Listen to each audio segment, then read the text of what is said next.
This is Salford Quays, or as it used to be known, the Port of Manchester, which is a bit of a daft name for it really, because it's not actually in Manchester, it's in Salford. And the Port of Manchester sits at the end of the Manchester Ship Canal, which also doesn't really go anywhere near Manchester, it's in Salford. And just round the corner from the port is the Manchester United football ground, which also isn't in Manchester. But contrary to popular belief, Salford isn't actually part of Manchester. In fact, that's fighting talk around here.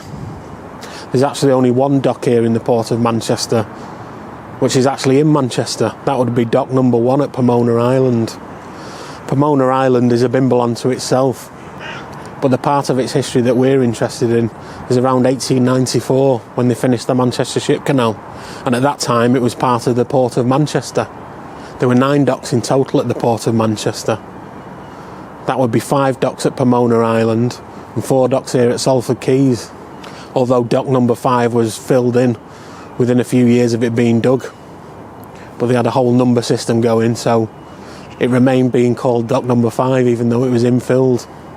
At its height, the Port of Manchester was the 3rd busiest docks in the UK, which is no mean feat considering it's nearly 40 miles away from the sea. ships would have to come down the Manchester Ship Canal into the middle of Salford.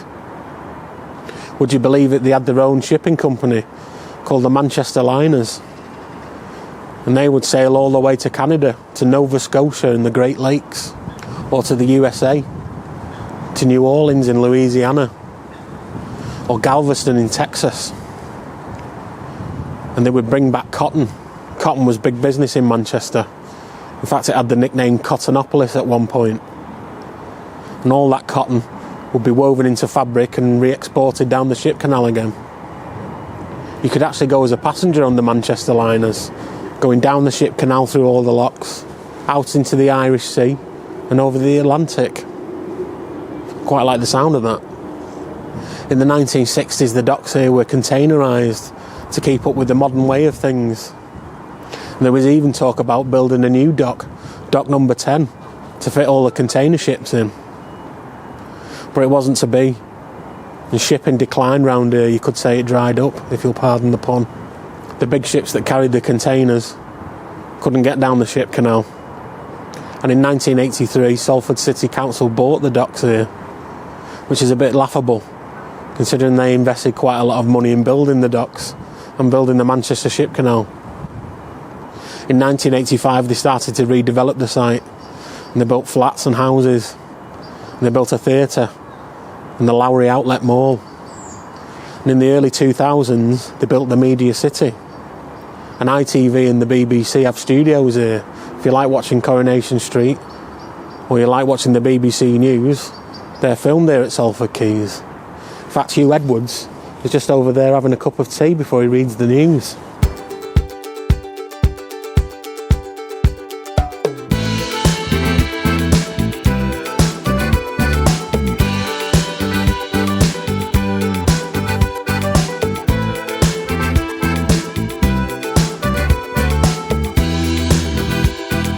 Washed in clean by a riverside. They told you the news.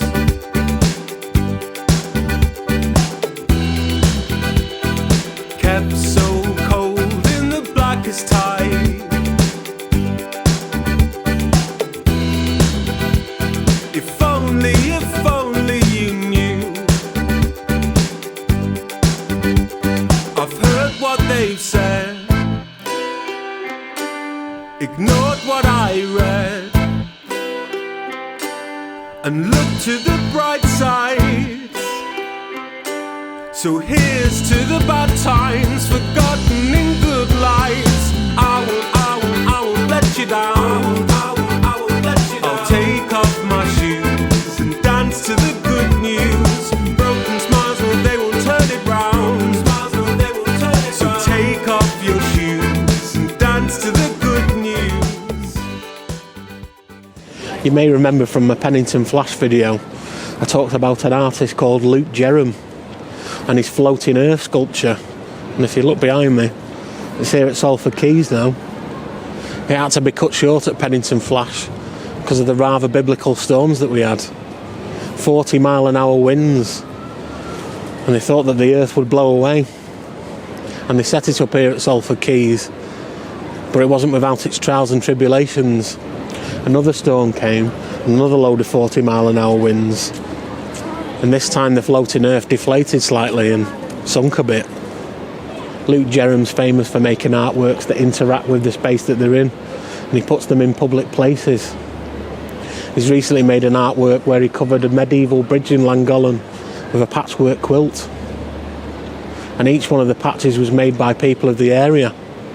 It looked very beautiful and colourful, and there's a video on his website. He's also made a few other planetary objects. He made Mars and the giant moon that you may well have gone and seen at your local art centre.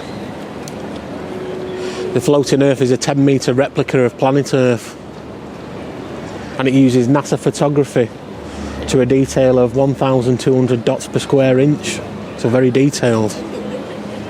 And it's supposed to give you the feeling that the astronauts have as they float above the Earth in the space station. It's one of 11 exhibits here at Salford Quays for something called the Lightwaves Festival. And some of the other exhibits and one called Cygnus, which is 12 radio-controlled light-up swans that float around in formation on the quay. And there's another exhibit called Sirens, which is holographic, and holograms of mermaids float around the quay, and it's supposed to show what the effect of global warming and pollution would have on mermaids. I wouldn't like to be swimming around in the quay tonight, it's a bit chilly.